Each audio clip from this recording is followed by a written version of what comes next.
Thank you for joining me again. This is a video to show how to thread the Kingston Deluxe sewing machine. I'm using a stacked thread and I have placed it on the spool pin with the thread coming off at the back. This machine threads totally to the face of the machine, or the left hand end, instead of the face that is towards the user. Instead of moving the camera, I'm going to try to move the machine so you can see it without as much camera jostling about. From the back edge of that thread, it's coming off the back of the spool. The first guide that I will bring the thread through is right here. I don't know if you can see my tweezers here, but I'm going to zoom you in a little bit better. So there's the first thread guide right here. From there, we're going to go into the tension disc. Also notice that the presser foot lever is in its highest position. When we do this, these tension discs will be open and we'll be able to receive the thread. If we're trying to thread the machine with the presser foot down, the tension disc will be closed and it may not thread properly. So once the thread is in that first guide, make sure it doesn't pop out of there, we're going to bring the thread in between the tension disc. And I'll turn the machine a little bit to a different angle so you can see that better. The thread is between these two little discs. It comes in from the back and around. Now we're going to bring the thread behind this portion here. So it went below it and up above it. And now we'll see that there is a little wire. To me, it looks like it forms the number 9. I'm going to zoom in there for you. Here it is right here. It looks like a number 9. Actually, it does kind of go up and then comes down, and I want to guide this thread close to the face of the machine. And when I do that, it's going to come up the back side of that downward swoop of that number 9, and so that the thread is coming through the loop from the back to the front. We don't want to miss this top guide now. This is our take-up lever. If you miss it, it's going to sew really crazy. You won't get a good stitch. So after you go past the number 9, I'm going to trim my thread. It's kind of gotten fuzzy on the end there. I want it nice where I can feed it through. I'm going to feed that thread from left to right through that take-up lever. And again, like I say, if you forget to do this one, when you go to sew, it's going to make an awful noise and bunch your thread up, and you're going to think, what has happened? From our thread take-up lever, we're going to come to this guide here. It looks like a small metal loop. We're going to push the thread from front to rear in that. It's going to go in quite easily. Following on down closer to the needle area, we'll find a guide that's curved here. We're going to guide the thread from front to rear. When you're installing your needle onto this machine, choose a needle that's appropriate for the size of the fabric that you're using.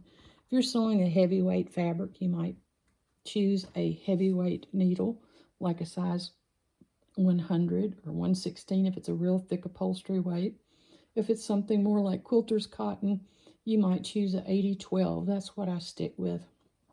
Works good on medium weight fabrics where you're sewing a couple of layers together. The needle will go in with the flat side of the needle towards the inside of the machine. Newer, more modern machines, the flat side will go to the back. On featherweights, it goes flat side to the left. So you really need to pay attention to your model and how the needle is going to need to be oriented to form a stitch. So again, for this particular model, flat side of that upper shaft to the inside of the machine. Now we will thread the machine from the left to the right. And again, if your thread's kind of gotten fuzzy on it, go ahead and trim it so that you can see how to thread your needle. I'm also going to lower the presser foot so that I have a little bit more clearance to get my hands in and get my needle threaded. You'll see again, I'm threading left to right. Make sure your thread does not get caught on the screw that holds your presser foot into place. To bring the bottom thread up, in this case we've already done it, but I'm going to take it out and show you if you were starting out and you had not had that bottom thread brought up. So that bobbin case is going to sit down inside the machine with that finger looking portion sticking up. I'll try to get you up in the machine so you can see that. So there's our bobbin. And I'm going to close the door partially. I don't want to trap the thread. Reach to the hand wheel and manually turn that hand wheel now all the way towards yourself. Just don't turn it backwards. Just forward, forward, forward, forward. When your take-up lever,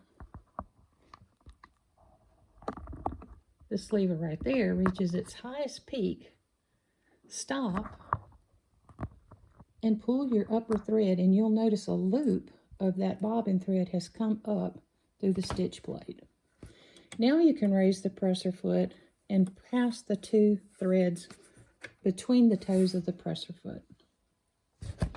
I'm going to go ahead and slip some fabric under it so we can see how it sews. I have already tested this machine and make sure that the upper and lower threads are balanced. That's a whole different topic that we might get into at a later date, but we're just going to go ahead now and sew a little bit.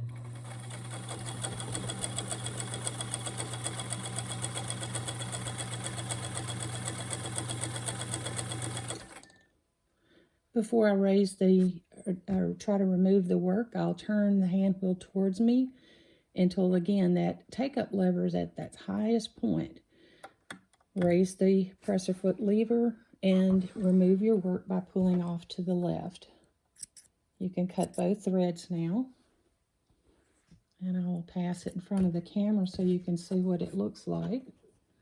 So this furthest one here is what we've just stitched. Of course, you're very, very tight in on it, so it may look a little bit odd. And again, here to the back, I had gray thread in the bobbin. So there's our back stitches there, or the bottom of the work. So it's sewing really nicely, and these machines are amazing how nice that they are and what they can do. Okay, come back with me on one more video and I'll finish up with this series.